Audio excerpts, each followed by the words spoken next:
Alex Rins masih mengeluhkan kondisi sirkuit internasional Mandalika. Kritikan itu disampaikan setelah pembalap tim Suzuki X-Star ini menjalani sesi latihan bebas pertama dan kedua.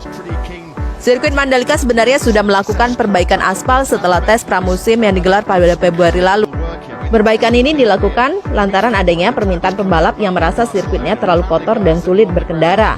Sekarang lintasannya sudah selesai diperbaiki dan sudah lulus homologasi.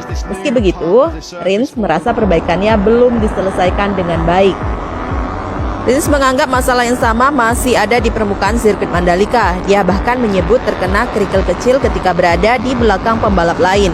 Demikian, pembalap asal Spanyol tersebut berharap kondisi lintasannya lebih baik, apalagi lintasannya terasa semakin bersih, seiring makin banyak motor yang melaluinya. Sementara pembalap Suzuki X-Star lain, Joan Mir, bicara soal kondisi sirkuit Mandalika menjadi venue ajang balap Pertamina Grand Prix Cup Indonesia.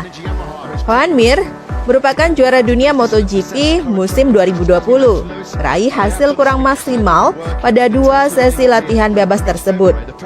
Joan Mir mengatakan dirinya terkendala masalah mesin. Di samping itu, Joan Mir juga tak bisa memaksimalkan peluang untuk mencatatkan waktu lebih baik karena adanya yellow flag pada rangkaian FP2. Adapun yellow flag dalam rangkaian FP2 terjadi akibat kecelakaan yang dialami pembalap Repsol Honda Marc Marquez. Setelah merampungkan hari pertama rangkaian MotoGP Mandalika, Joan Mir mengaku masih ada batu aspal yang terangkat. Namun batu aspal yang terangkat tidak sebesar ketika tes pramusim.